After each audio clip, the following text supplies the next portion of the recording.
County Commissioners for Wednesday, June 10th. We want to welcome both our guests today who are panelists in our work session and those of you who have joined us on the Zoom call.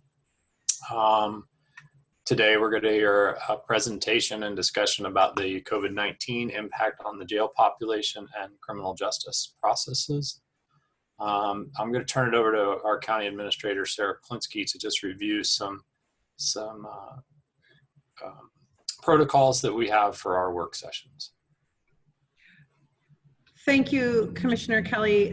Just as a reminder, this is a work session, so it is for informational purposes only, and there is no public there's no public comment on work sessions. And at this point, I'll turn it over to Mike Brower. Good afternoon, commissioners, and thank everyone here for joining in. As you are aware from conversations yesterday at the CJCC meeting, the group of panelists you see before you today, Sheriff McGovern, which is represented by Captains Houck and Captain Simmons from the Sheriff's Office, as well as Captain Buchholz, and District Attorney Branson, Chief Judge James McAvery, Judge Scott Miller from Municipal Court, Captain Trent McKinley from the Lawrence City Police Department, Sarah Plinsky, and Dr. Matt Cravens, and myself began meeting to talk about, what is occurring with law enforcement and the jail population during COVID. How has that impacted the facility usage? And then what do we see as the courts begin to reopen, how that impact continues or changes our operations? So we would like to provide you this presentation today. And these are kind of the main points we'll cover is, so law enforcement stops, 911 calls, jail bookings, and the average daily population comparison for 2020 is the first section. That'll be done by Matt Cravens. The impact on the jail population will be presented by the captains at the Sheriff's Office. And then our best efforts to project the jail population over the next 6 months, Matt Cravens and I'll tackle that piece. And then I think everyone's going to weigh in on opportunities or things that we've learned that are some possibilities for that we can continue beyond the COVID crisis. So with that said, we'll just jump right into it. And Dr. Cravens, if you want to take the first section here, or actually I think these are my slides, aren't they? This slide is, we've been working with Northeastern University to study the number of law enforcement stops for traffic and pedestrians. So this information comes from Northeastern as reported to them by the law enforcement partners in Douglas County. And you'll see from September of 2019 to April of this year that the number of police contacts in the community decreased by 90%. Then they did pick up back here in May. A big part of the pickup in May, though, I wanted you to be aware of is the STEP initiative, which is, Click It and Ticket initiative. The Lawrence Police Department had a grant that required them to complete that in the month of May. And that began on May 18th. And according to Captain McKinley, there was about 540 stops due to that initiative. The next, we were able to obtain from Emergency Communications the number of calls to service. This is calls to service for law enforcement. And you see here for the year 2020, and the comparison of in orange and the comparison of 2019 in blue. So we start out the year fairly normal compared to the previous year. The calls did drop off by just over 2,000 calls in March. In April, we had over 4,000 fewer calls for law enforcement service. In May, that jumped by about 1,800, but that's still 3,000 below 2019. Then these are 911 calls that are for EMS services or fire. As you see as well, not a huge change in distribution between 2019 and 2020 for January, February, and March. In April, there's a significant decrease, and then in May, those numbers are trending in a similar direction. I'll let Dr. Cravens take this section. So this figure shows bookings per day into DCCF since the beginning of 2020. What the figure shows is that the average number of bookings per day started dropping in about the second week of March, and the number stayed low until about mid-May. The average is now about 7.6 bookings per day. The dates for the stay-at-home order and the reopening phases in Kansas are marked here with vertical lines. So the number of bookings was substantially lower by the time of the stay-at-home order. Bookings were rising with each phase of the reopening. You can forward slides.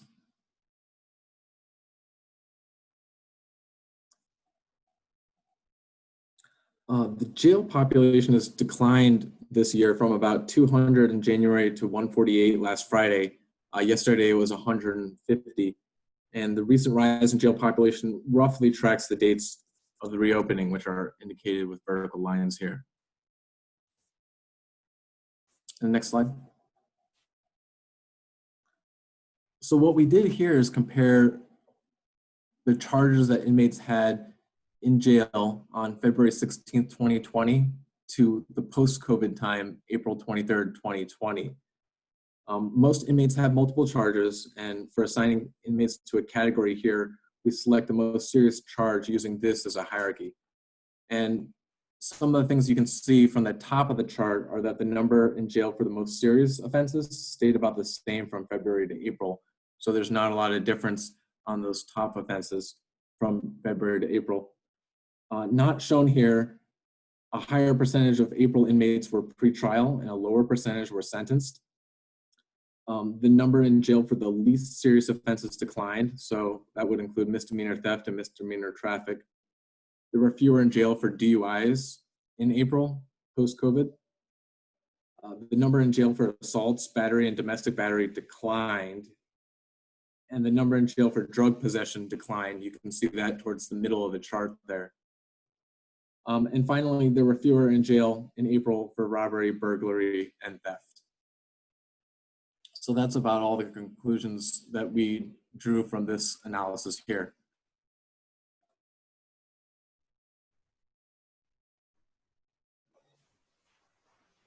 Sorry about that. I was apparently one slide behind you there. Then since we have multiple law enforcement agencies have been, or two law enforcement agencies have been part of this conversation at Lawrence Police Department and the Sheriff's Office, we asked for kind of information from patrol officers, what they saw as a decline. And so one was that just to minimize contact with people possibly been exposed to COVID, decision was made to not actively be out serving warrants as is normal procedure. When contact had to occur with a person in the community, if that person had a warrant, then the law enforcement officers are being encouraged to give that person information so that they can resolve that warrant by contacting the court rather than taking them into custody. Just want to note there is an exception that if the level of severity of the charge or the officer felt there was a threat to public safety, that was the first priority and they would take person into custody in that situation. And officers just generally said, the streets were empty during the stay-at-home orders. The bars were closed, restaurants were closed. There was not a lot of activity.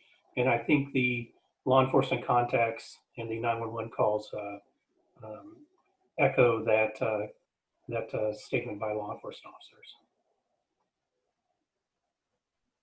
So I'm going to turn it over to Captains Wes Houck and Captain Stacy Simmons to talk about the impact on the jail classification. Good afternoon. Thanks, Mike. We've been working hard since January, doing the best we can to mitigate the potential for the virus entering the facility. Back on the 31st, we actually started doing screening on all individuals coming into the facility.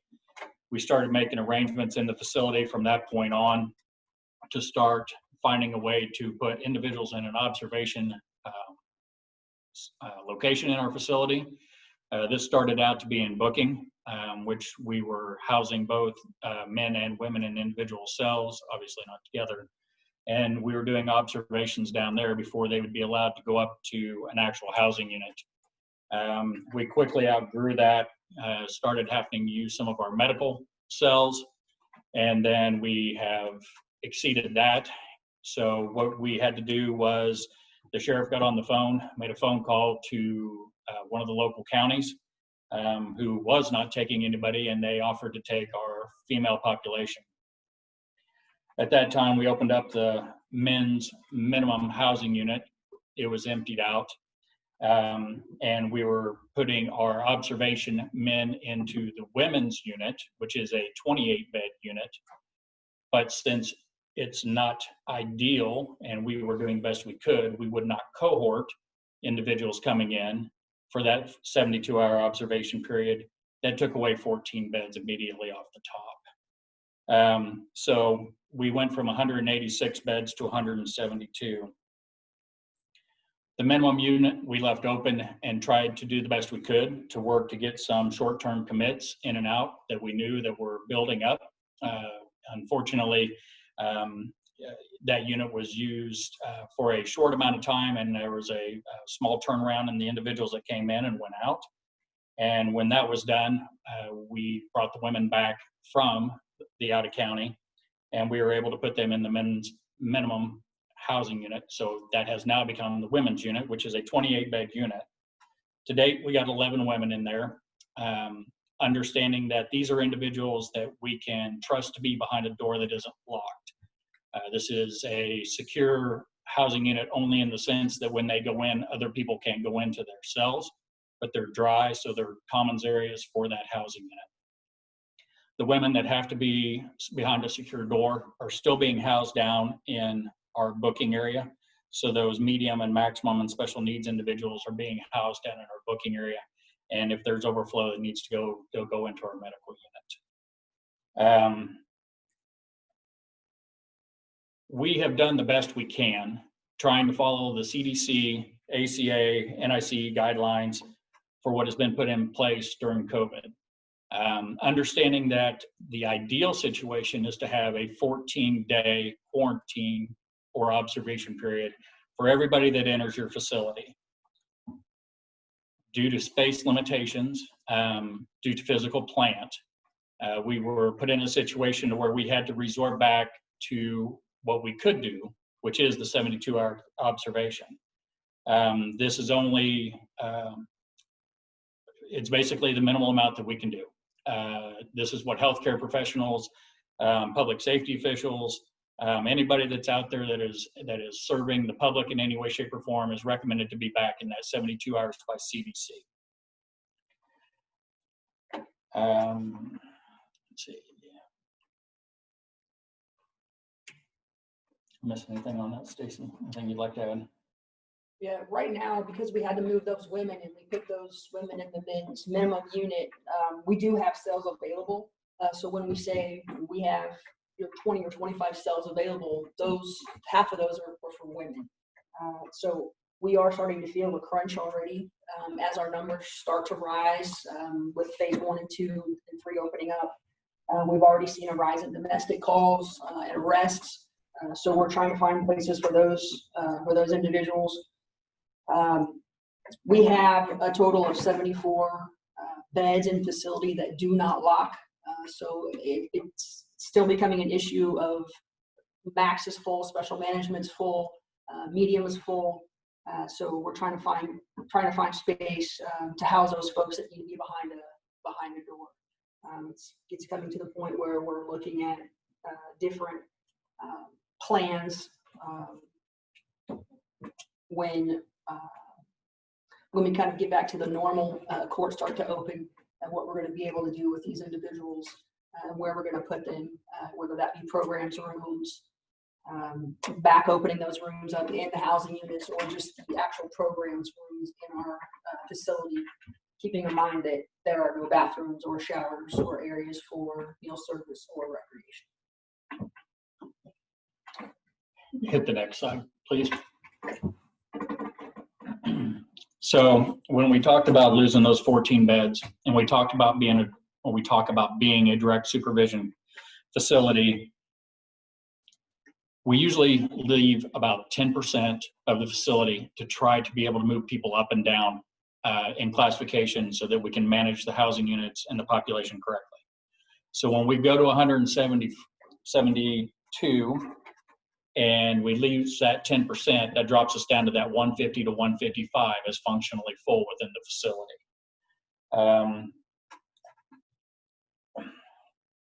Our medium housing unit, we average between 5 and 6 beds that are open.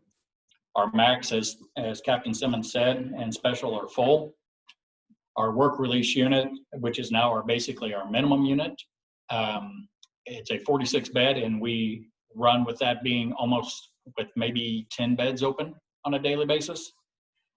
So we're losing space, unfortunately. As Captain Simmons says, we have had plans in place, as I kind of walked through those, of where we were putting people. We have a few more plans that we can still go to, but we're going to run out of options fairly quick. Out-of-county housing has become minimal to none. We've been very fortunate. We have 9 individuals that are out of our facility at this time in other counties.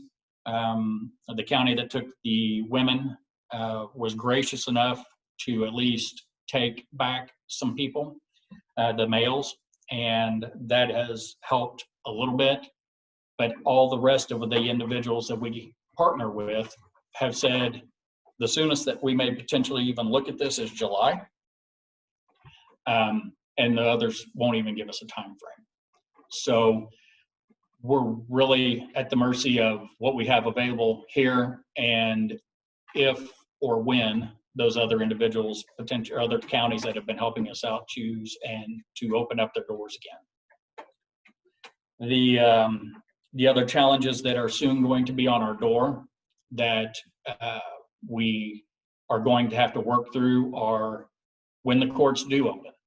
And anytime we have an individual leave the correctional facility, we bring them back in for a 72-hour observation.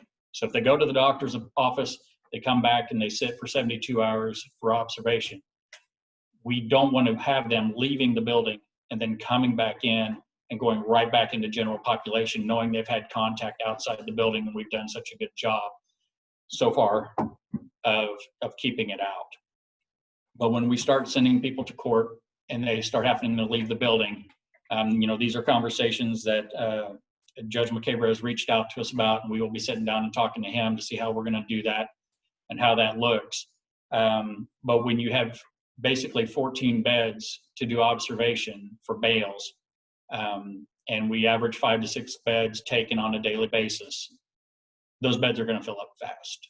So we continue to work on plans, and there may come a point in time that we are going to come to a situation that we are not going to be able to have an extra unit just solely for that purpose. So at that point, what do we do? Do we try to put them on a lockdown in a housing unit that locks? The only one we can do that in is medium.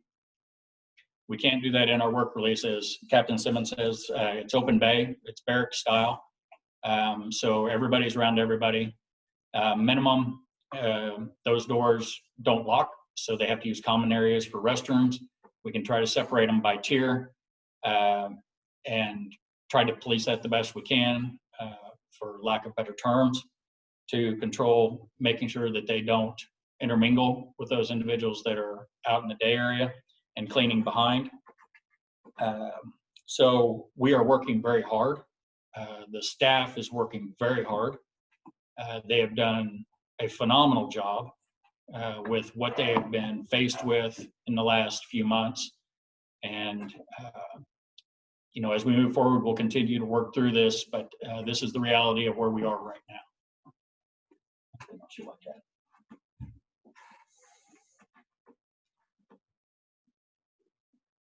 Mike, there we go. So next, County Manager Polinsky encouraged us to make an attempt to project the jail population for the remainder of the year. So we'll talk a little bit about how we've done this, and we want to make some discussion around this, I think. So first thing was to understand why the population decreased. As we've shown in this presentation, there's been a decrease in 911 calls for service. There's been a decrease in law enforcement contacts. There's been a decrease in warrants being served, and which all resulted in a decrease in jail bookings. So one thing to understand is that contrary to a lot of thoughts and what I've heard nationally, is we didn't release a whole bunch of people out of the jail and lower the jail population. We did release 18 people as a result of you know, this collaborative effort between the DA, the judges, and defense counsel. And then one person was furloughed. And of those 18 that were released, almost all of them were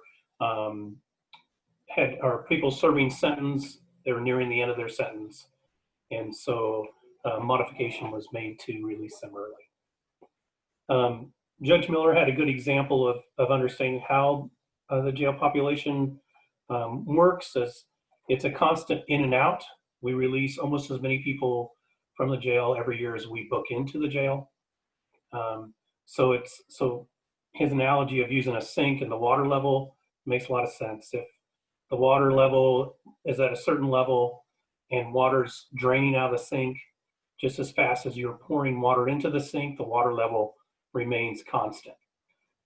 When you stop putting as much water into the sink by turning off the handle or the tap, then the draining of the sink will make the water level decrease.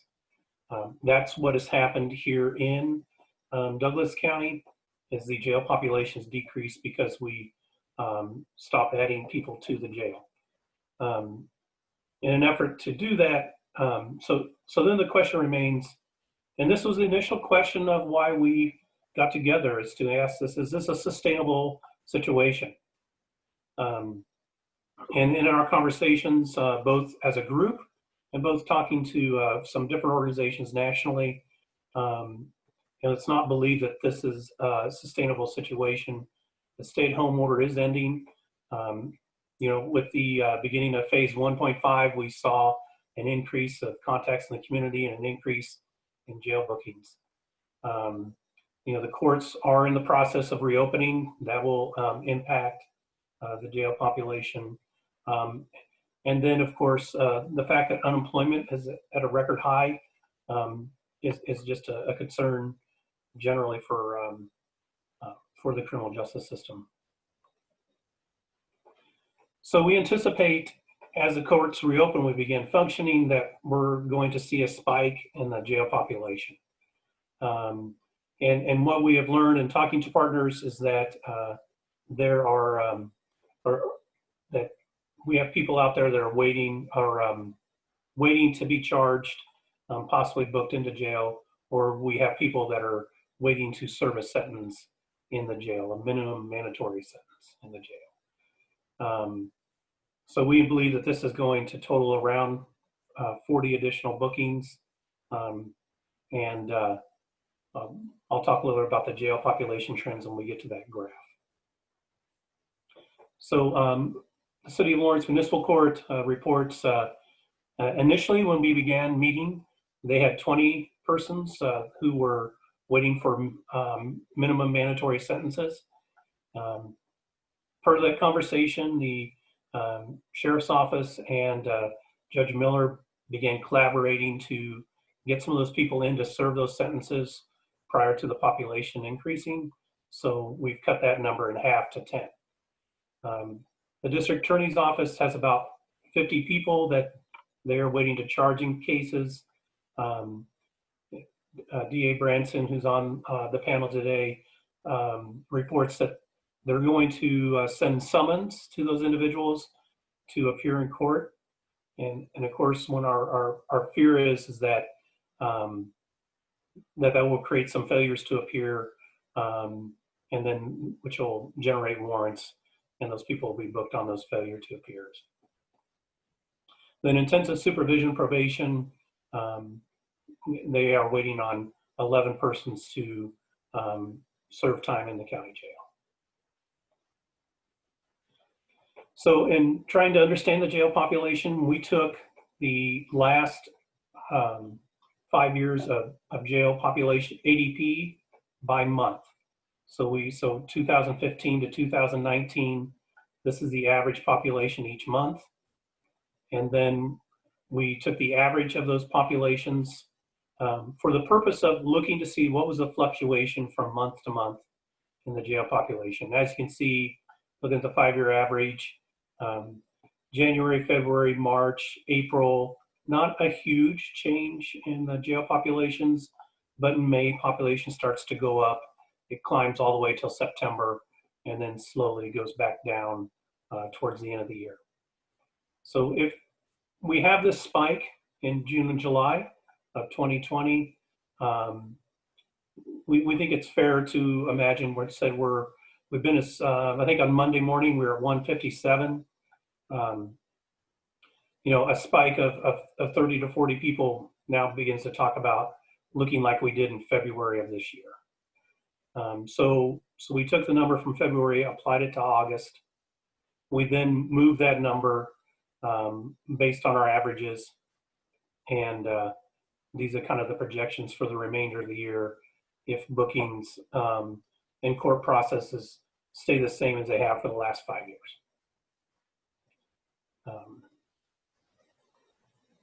So that's the concern of what the sheriff's office in managing the jail will be looking at here in the very near future. So I told you we would talk about some opportunities, things that these partners have been creative during COVID. So one of the things that's been happening is the district attorney's office has been working with the defense bar on modifications. We talked about those 18 individuals. Then the DA's office has also been working with the defense bar to try and speed up plea agreement processes on some of the low-level cases. Then we do know that Pam Wagen has joined us today. According to Pam, we do have additional capacity for pretrial release. Currently, there are 166 people on pretrial release as of last Friday. Last Friday, we had 25 adults on house arrest. Pam informs us that there is additional capacity there to take more people. And like I said, I think a very key part here is there's good communication, collaboration between the partners you see listed here.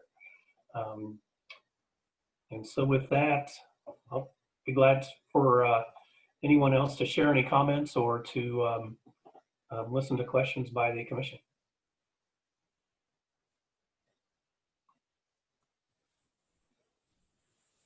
Thank you, Mike. Probably best first to open it up to our panelists, our guests today. For those of you who are listening, we have Charles Branson, our Douglas County DA here, Chief Justice James McCabria. We heard from Matt Cravens, Pam Wagenknecht here, Scott Miller with Municipal Court, Captain Trent McKinley, Captain Wes Hauk. Did I get everybody there? I think so. So I want to open it up to them if any of them have any comments, and then commissioners if you have questions.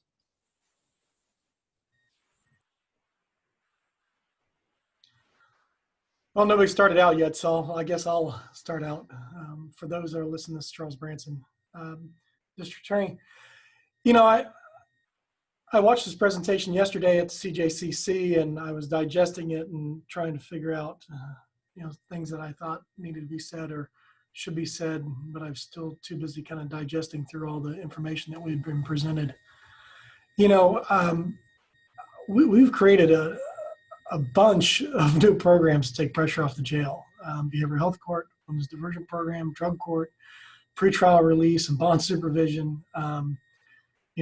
All those programs are all pretty much in their infancy for the most part, but we've seen positive results, and I think we'll see larger results from those programs. But I think back to your challenge yesterday, Commissioner Kelly, as far as reducing the jail population by 25%. And I've got to tell you, I'm a little out of options. I think, we've done about all we can to take pressure off the system through my office and the things that I feel like I can affect. These programs will grow and we'll capture more people. But one thing that has really struck me that COVID-19 has kind of made me realize, looking at the bookings and numbers that we've looked at since then, is bookings are really a huge factor driving our jail population. We look at the phases and how that's changed our jail population. We're capable of getting some people out of the jail appropriately, I think. But as you saw, that was like 18. It wasn't a large number. But what's really driving our jail population is the people that we're arresting and the people that are waiting for court. I think we really have got to start looking very closely at who law enforcement's booking into the jail and why they're not using and notice to appear NTA to go to municipal court, or why the case is not being sent to our office in report fashion as opposed to an arrest fashion, where we could issue a summons. I think we've got to look seriously at our case processing times. I mean, simple cases are just taking way too long for us to process in our court system. And we've looked over the years, and I know our case closure rate is been creeping up. I think there's a lot of factors that consider into that. One of those is we've turned over 5 of our district court judges in the last 6 years. Every time one of those judges retires, it probably adds 6 months onto our criminal cases. But having 5 of those judges retire has been catastrophic to us as far as getting cases through the court system. And we have got to figure out ways to make that happen faster. I don't know. I guess I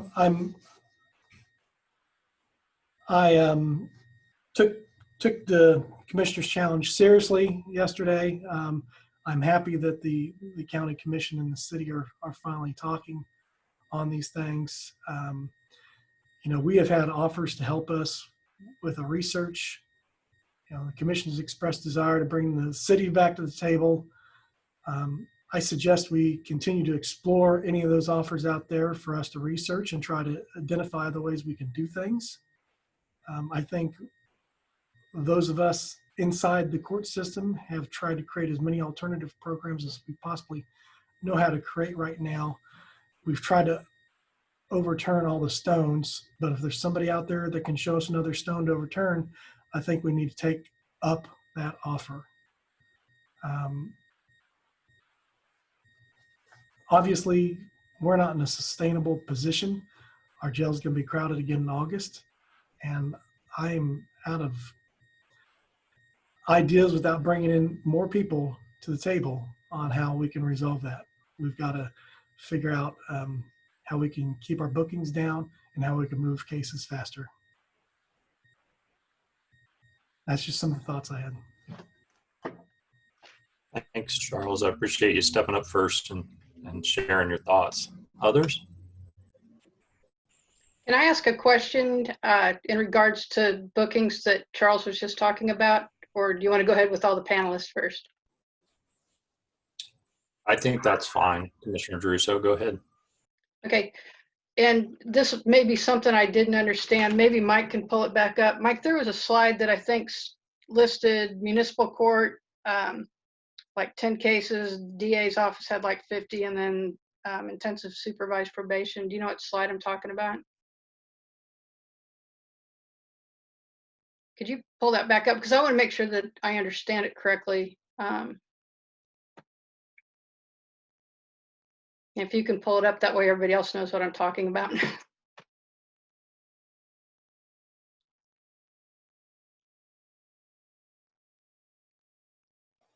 Sorry, I got to push the buttons in the right order here. Okay, here we go.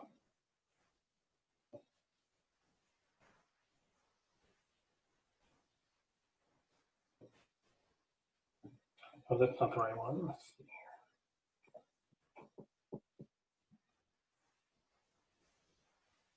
There it is. Oh, go back. All right. Well, went too far. Yeah, I think this is the one. It's this one right here. Thank you. Okay, so I just want to make sure I understand correctly. Earlier in the presentation, it said during the stay-at-home order that if someone had a warrant, law enforcement was encouraged to have them resolve that by contacting the court.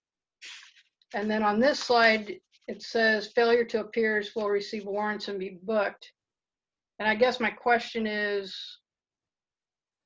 can we not encourage them to contact the courts to resolve that the same way we were for the last few months? Or is this two different things and I'm just not reading it correctly? Does that make sense? Is that on the 50 people you're going to file on, Charles? Yeah, I can try to explain that from my end.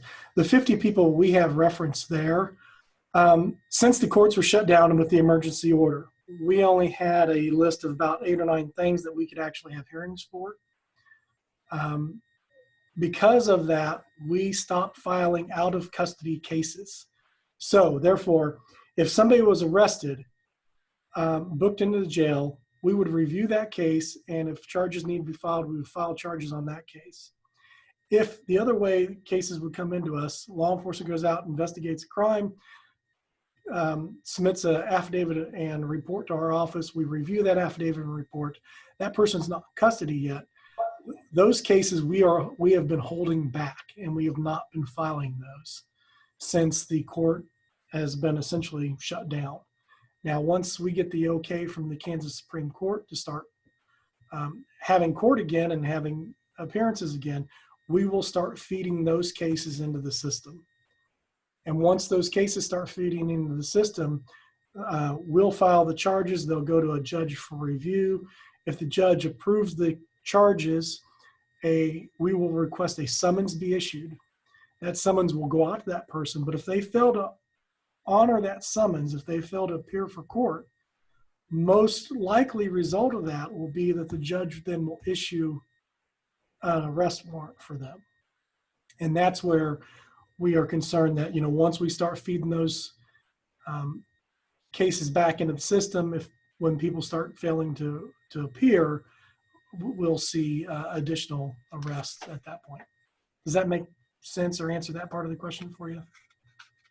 Well, it does. I guess I'm wondering why that person just couldn't be encouraged to resolve it in another way than being booked. Well, so maybe that's a question for the judges. I don't know who exactly. Well, I'll lead up to that, and maybe Judge McCabe or even Judge Miller can follow up with that. So they'll be issued a summons that'll go to them in the mail, giving them a specific date and time to appear. And Commissioner, just a summons is really just a letter. I mean, it's just, hey, you've got court, here's your date, in case we're using terms that don't make sense. Sorry, Charles, go ahead. Oh, no, you're fine. So they'll receive that letter telling them that they are required to appear on a certain date and certain time. And that is, we send that letter, not just randomly, but that's to the location law enforcement has identified where they live and they could receive summons. If they then fail to appear off that summons, the normal course of action by most judges is then to issue a warrant for that person's failure to appear.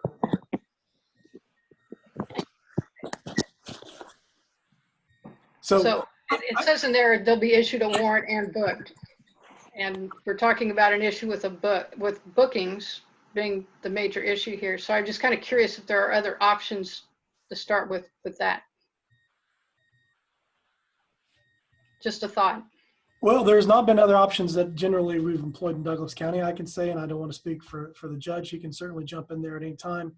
I have seen warrants clearance days that have been offered by jurisdictions over the years. Those are usually special days that are not necessarily warrant clearing events are usually, kind of special dates set up where people can then come in and get a new court date and get themselves back on the docket. So, law enforcement can clear out old warrants. Generally, there's not a standard day every day of the week or something like that, or once a day or once a week or something like that for those things to necessarily occur. But that's something that I suppose could be a possibility. Okay. Well, it just comes to mind because you talk about bookings, and that was the FTAs there. It says they will be booked. And as we've seen in previous reports from studies we've had, FTAs continue to be a very large number of people that we're booking into our jail. So how do we stop this? I mean, so I'm not expecting an answer to that today. I just wanted to put that out there as a thought. Thank you. Well, that's why we started the reminders for court calls through pretrial for people in pretrial status.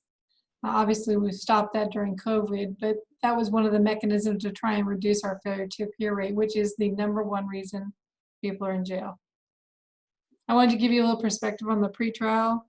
Our average daily population for a pretrial in 2018 was 92 people. In 2019, it was 116 people per day, and we're now at 166. So you can see that the court is utilizing pretrial pretty steadily. It's increased quite a bit in the last few months. House arrests, we're a little under where we usually are in terms of average daily population on house arrest. Our concurrence rate, which is when we recommend pretrial and then the court makes a determination, our concurrence rate is 80% in 2019, which is a really good percentage. We had a slight drop in that during COVID because I think that there were multiple judges hearing hearings, and then there were some timeliness issues in terms of our reports sometimes would come back to the court before recommendation. Let me restate that.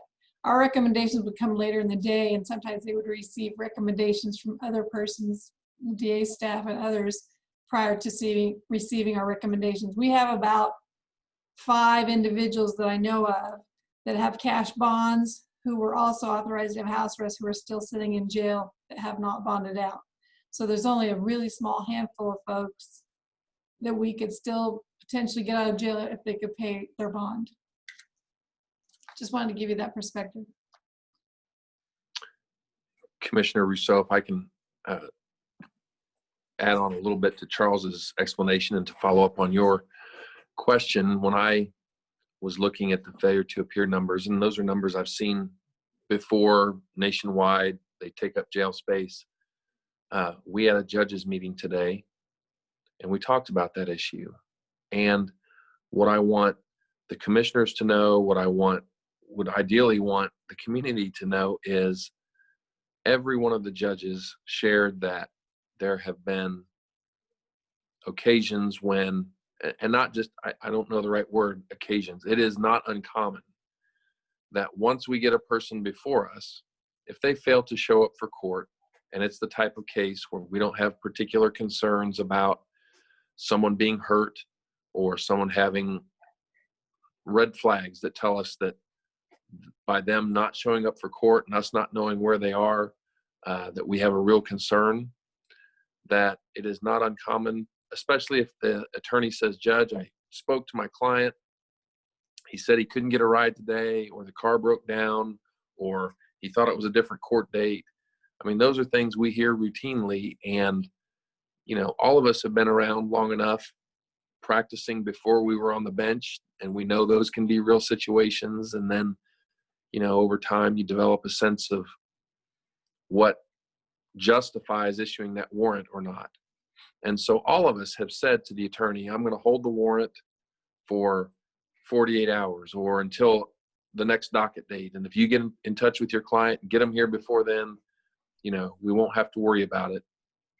Or if we're just not sure and we think it's probably a type of case that can stand it, we will do the OR bond, so that all that is happening is the person is being picked up on the warrant, booked, and immediately able to be released. And, you know, we were willing to discuss other ideas today that I don't want to get ahead of the group on suggesting, but, you know, after I got to thinking about the actual practice in Douglas County, and I think what I'm describing is becoming more common than maybe when I first started as a prosecutor in 2006. I think that's right, Charles. So I say that because we've done that out of the recognition that we don't want to put people in jail unnecessarily. Nothing to do so much with jail population, just a matter of that doesn't make sense. That's not a good use of resources for us to issue a warrant, make the clerk's office produce that warrant, have the officers out there serving it for people who aren't appropriate for all of that time, energy, and resources. And so we're going to look, but where we will have room to make more of a dent on that, we're going to have to search pretty hard, because it's not something that we do casually or without thinking about it. And that's just stuff we do every day, is balance out what do we think's going on versus what's the risk of not doing it the traditional way. So. Thank you.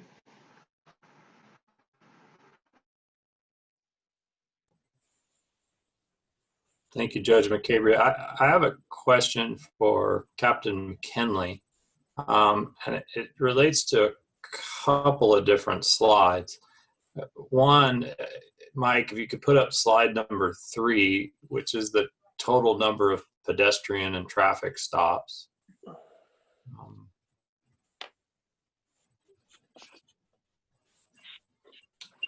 And so when I look at this slide, you know, I always use in my head a marker of when COVID really hit was St. Patrick's Day. That may be because I'm Irish and I connected to those days, but that's sort of where it started. And this chart shows traffic stops dropped by 750 stops before March 17th. And, you know, I know we've talked a lot about bookings, and when you look at the bookings, and I think, Mike, that's on slide 6, you know, we do see some volatility in the bookings, and they certainly went down beginning in March. They took a big dive, but we also saw a dive in January, then it jumped back up again, and then it dove again. And then if you look at the ADP on the next slide, you're going to see a drop in jail population before March. I mean, we dropped 25 people before March. And so I know our presentation today is about the impacts of COVID-19 on the jail. I'm just really interested to hear, you know, from Captain McKinney, if there's any more information you can give us on these things that happened before COVID-19 hit. So I'm going to have a little trouble responding to the particulars of that because I didn't help pull that data together. I certainly looked at the calls for service, and I certainly looked at our traffic stop data. And I can more intelligently speak to that. I do recall certain points in time where we started giving staff particular direction so that we could keep our workforce healthy. That included more or less discouraging car stops almost completely at one point in time. I realize you're talking about data prior to, and I guess I would have to look, as we talk about bookings, I would have to look and see what those individuals were being booked for. I can also tell you, and I don't have a real good grasp on what the dates were that we started to have conversation with the sheriff's office about concerns of COVID within the facility and other things, but I will tell you that we have a regular conversation with the sheriff's office and certainly work with them best we can as they start to reach limits to try to find ways to potentially, well, we just stopped serving warrants at times as we did with COVID. We've also been asked if we could take a very hard look at which warrants we did and did not serve. At points where they reached capacity or had other issues at hand. So I can give you some anecdotal stuff, but again, having not helped pull together the booking data prior to COVID, I just can't tell you specifically. That's fine. I just wonder, I mean, and you know, we've asked for a study session with the city, and I think the city asked for our colleagues at the city commission asked for a community conversation. So it's just something I'd ask the police department to look at a little bit, because it seems sort of prior to COVID. And I know that I was asking Mike to sort of pull some of that data when we were seeing it drop in December even, you know, and starting to wonder why. And Mike, I don't know if you want to talk about that a little bit. You know, we saw bookings start to really drop in December. Am I remembering that correctly, Mike? Yeah, so in really for all of 2019, we saw a significant decrease in bookings. Our 19-year average for bookings from 2000 to 2018 was about 5,400 bookings a year. And in 2019, we had, correct me if I'm wrong, Matt, but I believe we had 4,350 some bookings. That's right. That's exactly right. And so there was a, you know, but noted is that you have a decrease of bookings almost 1,000 below our normal or 19-year average, and the jail population for that year still ended up being an average of 203.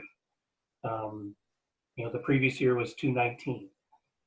So yeah, we did see that, begin to see that decline. We did look at bookings by agency. In from 2018 to 2019, there was about a 25% drop in bookings by LPD, I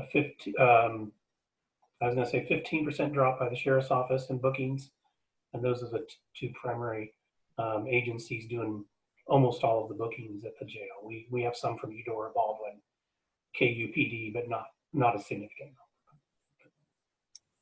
Hey, Mike, this is Captain Simmons. If I could just throw a couple some information here.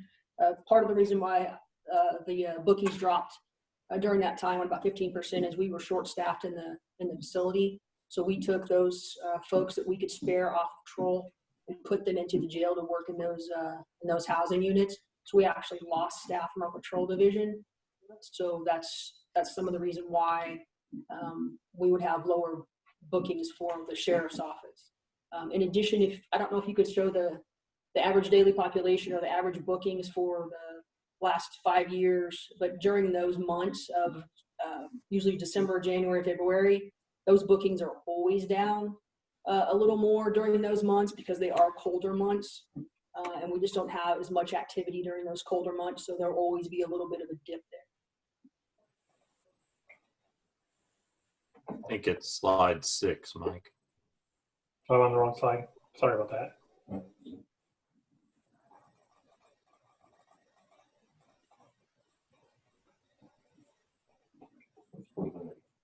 Yeah, just those years that you were, I think it was like 2015, 16. Yeah, so this is just 2020. this Yeah. slide. Let me see if I can find out which slide that was. You already got it on the year.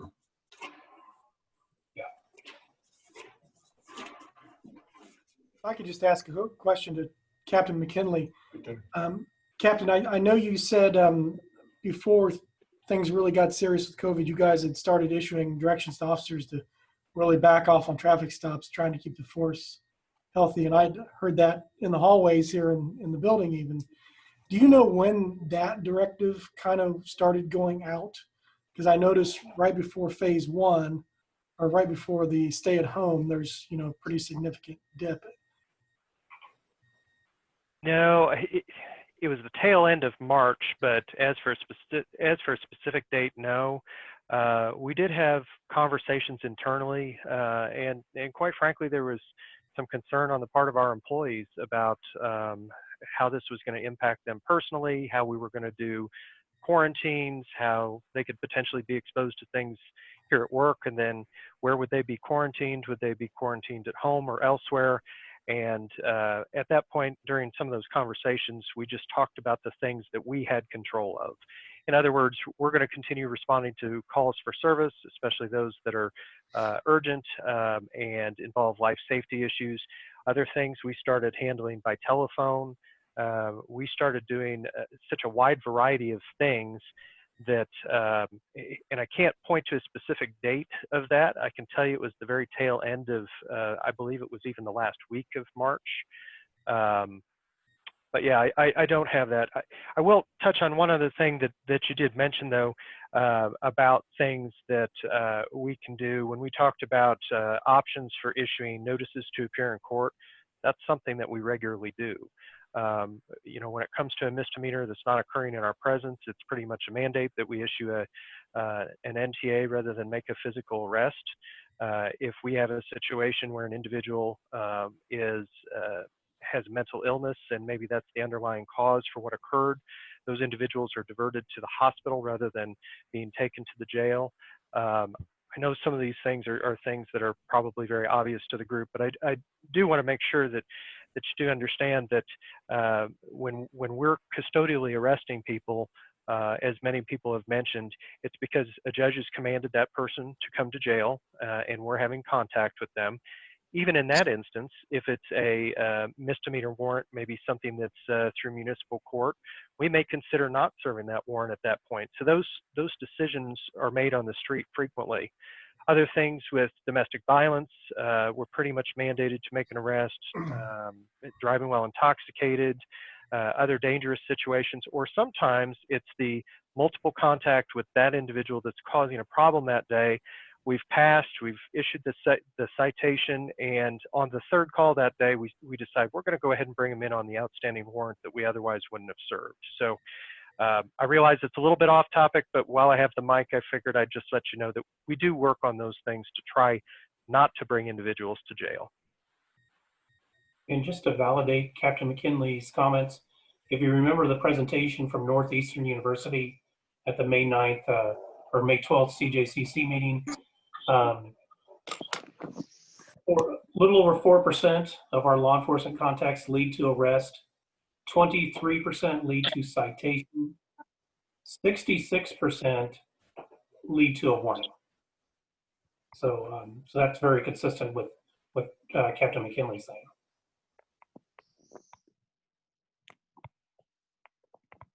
Captain McKinley, it's Patrick Kelly. I mean, you said it was off topic. I didn't think it was off topic at all. I really appreciated it. I mean, I think it was, and I think I did have a question from one of my constituents that maybe you can answer, is that, you know, when they're looking at bookings, they're seeing some inconsistency of warrant out, you know, that in some ways we say we weren't serving warrants, but what you're telling us is that if judges ask for those warrants to be served, that am I understanding you correctly, that might be some of the inconsistency there? You know, I mean, it's sort of just, it sounded like you were giving some discretionary up to the officers. Did I understand that right? Yes, that's correct. Generally, okay, when we have contact with individuals out on the street, absent a COVID type situation, we're doing what the judges asked us to do. Those other things about issuing summons and trying to resolve things outside of issuing the warrant, we recognize that those things are going on prior to a warrant getting issued. We have no background information that's contained on the face of the warrant. It just says to a law enforcement officer, you're hereby commanded to bring this individual into custody. Oftentimes those people are turned around pretty quickly. They're booked in the jail, and oftentimes we'll have an OR bond, even with many of the other types of things that we may, make a probable cause arrest on. So I think those people are turned around rather quickly. But in a COVID type situation, even those things where a judge maybe has asked an individual or asked us to bring that individual to court, we did have discussions. And when we reached a difficult discussion, maybe somebody that was symptomatic or maybe a more serious offense, we would pick up the phone and call the supervisor at the jail and have a discussion about whether or not now was a good time to serve that warrant. Do you ever have conversations with judges about that? I mean, do you ever pick up the phone and have a conversation with the judge about that, or is that? Not very often. I mean, as the judges can probably attest to, there's many outstanding warrants. Some are newly issued, others are older.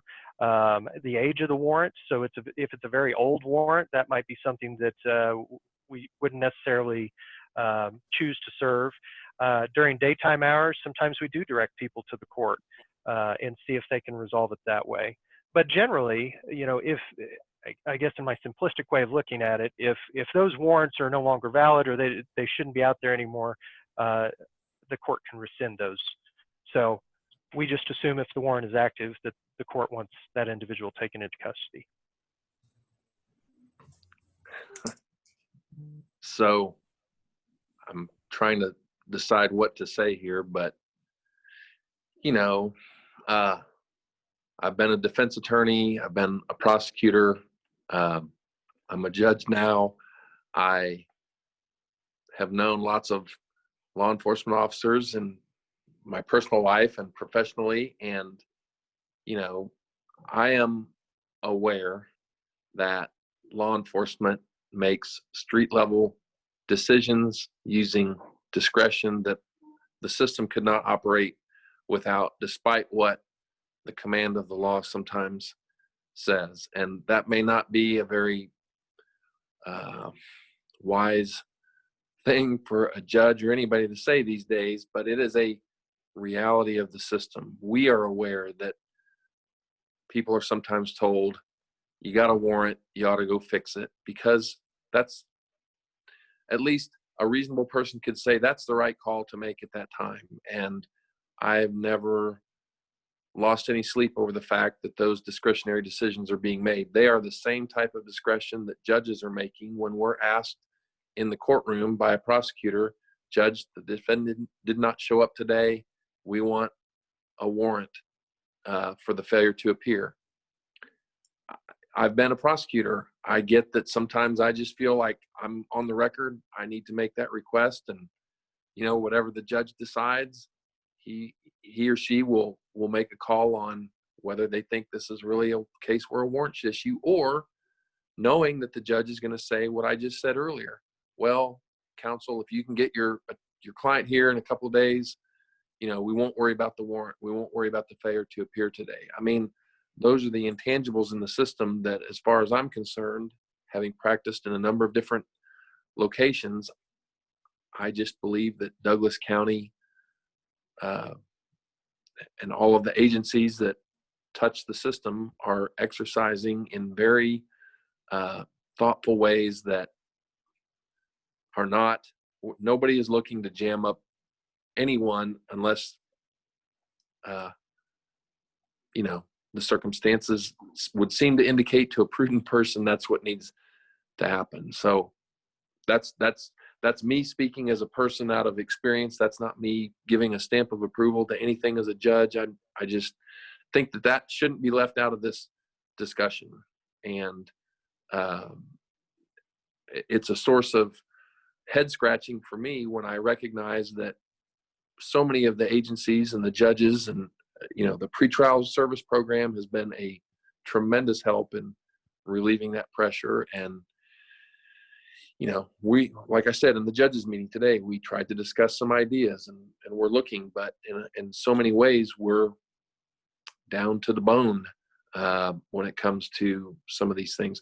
One other point, just as a reference to Commissioner Kelly's question about when the population started dropping, it was on March 12th that I issued my administrative order giving the jail the discretion, if they had concerns about somebody potentially being symptomatic, to automatically furlough that person. So at least by then, we had already started to have concerns that things were bubbling up. And I think that's about a week before St. Patrick's Day. So I know we're trying to recreate the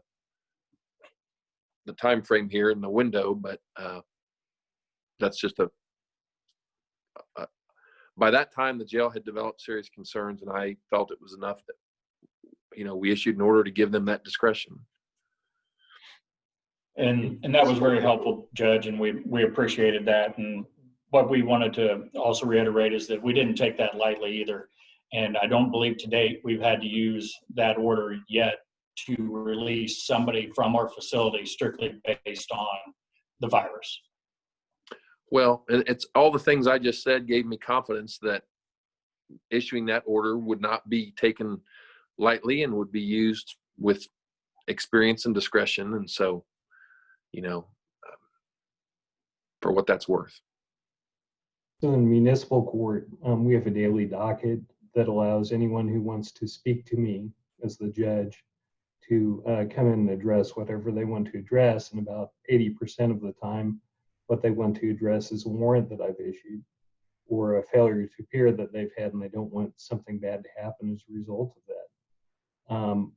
For years, the Lawrence Police Department at least has not served some warrants, and I know this because people have come in on that docket and told me that they'd been stopped by a police officer, but the police officer said, why don't you go get yourself added on to the judge's docket tomorrow morning. So this is not a new practice in relationship to COVID-19. I suspect it's been going on virtually, if not entirely, during the time that I've been a judge, and probably long before that, because I'm not a pioneer of the add-on docket concept for municipal court that existed when I got here.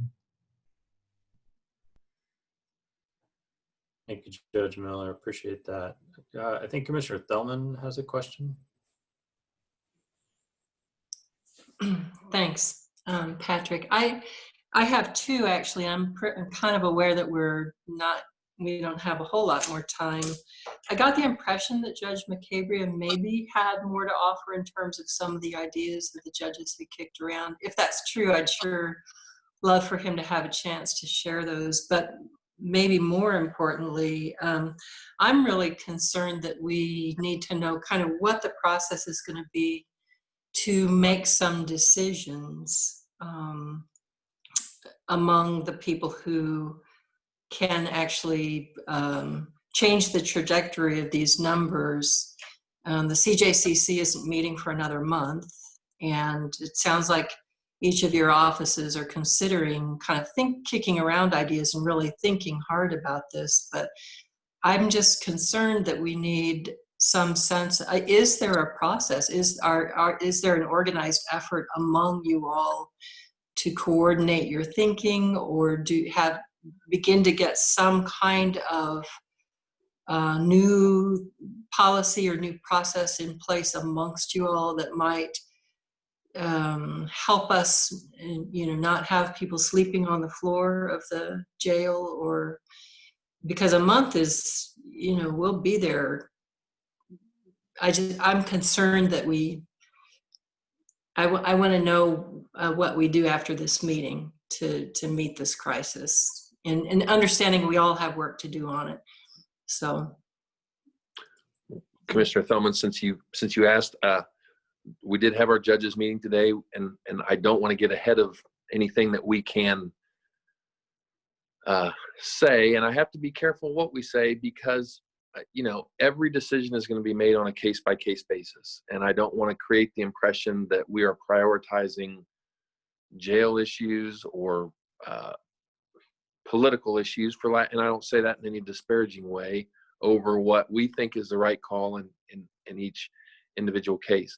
But that said, we started our discussion today, invited Mike and Matt Cravens to come over and give us some more information on some of these numbers, and we're going to start digging into it. And maybe there's things there that we haven't seen before that, will give us some ideas on, are there ways we can do what we want to accomplish and what we think is right, that have had consequences that we haven't thought about in terms of jail population, or just things to instruct counsel on and things of that nature. So that's the best I can say today. I don't have any specifics, and specifics would be hard to get out of me because it is going to boil down to that case by case basis. But that's why we're a fan of CJCC. I think these discussions are helping, and they're promoting, everybody to do that head scratching. So I don't know if that's helpful, but that's what I can offer. It's good to know that this conversation is going to be ongoing, and I think it's probably going to be pretty intense in each of your offices. I think the concern is, how do we meet this crisis that's really nearly, at our door, Commissioners, in a timely way. sorry to interrupt. Commissioners, I wonder, and with the team of folks here, as Mike mentioned at the beginning of this conversation, we have had 2 calls as staff and with electeds. We're representing the judiciary and the district attorney's office in the city of Lawrence, the police department and municipal court, and Pam and Dr. Cravens and Mike and I. I wonder if we could continue to try to our regular meeting schedule to sort of just at least monitor the situation, as well as the sheriff's office, just to, and then that way we can inform the commission, keep the commissioner informed through that process before we get to the next CJCC meeting. Would the group be open to continuing those conversations?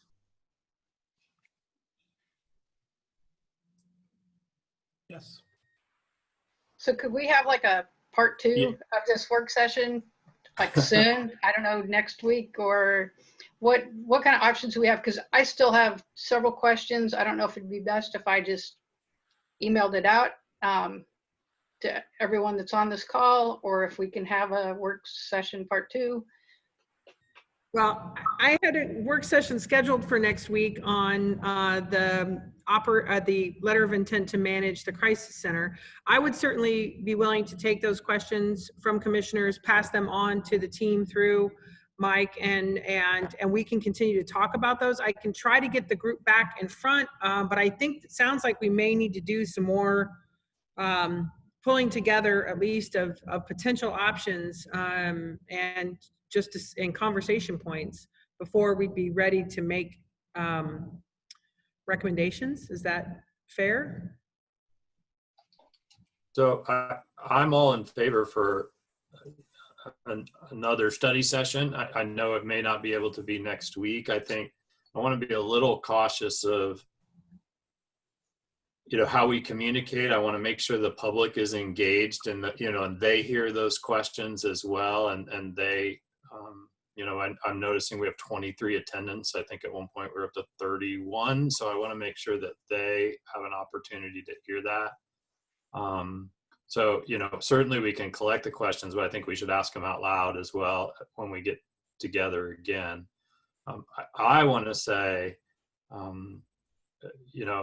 have a few more questions as well, so I can pass those on, but I want to say a huge thank you to our criminal justice partners. This has been a robust conversation with people jumping in, and I want to recognize the vulnerability that happens when we ask you to look at past practice and think about doing something different. That is a tough place to be. And, to admit that maybe we need to make a change, we need to look at something. We need to recognize the conflicting values that happen when you're asked to talk about those things. So I really do appreciate that. Another thing I want you to think about is early on, I think everybody caught this, Charles D.A. Branson sort of alluded to needing more help and needing needing to study things more. And I have always been open to studying it, but we really need our partners to collaboratively say, we want you to study this. We're out of options. You know, we need somebody else to come in and tell us what to do. I just don't feel like the county commission has the authority to do that without your recommendation. So, you know, as you talk before you come back again, if that is your recommendation, we need to hear that. I think Commissioner Druso said it last time, and I'll just echo it. If there are things that we can do to help, tell us what we can do to help. If it's funding, if it's supports, it's studies, we consider ourselves partners in this. This is not something that's all your work to do. We've got to do it together. And by you showing up and being so open today, I think that's a great step in that direction. I really do get studying it, but we're at a critical stage out here right now.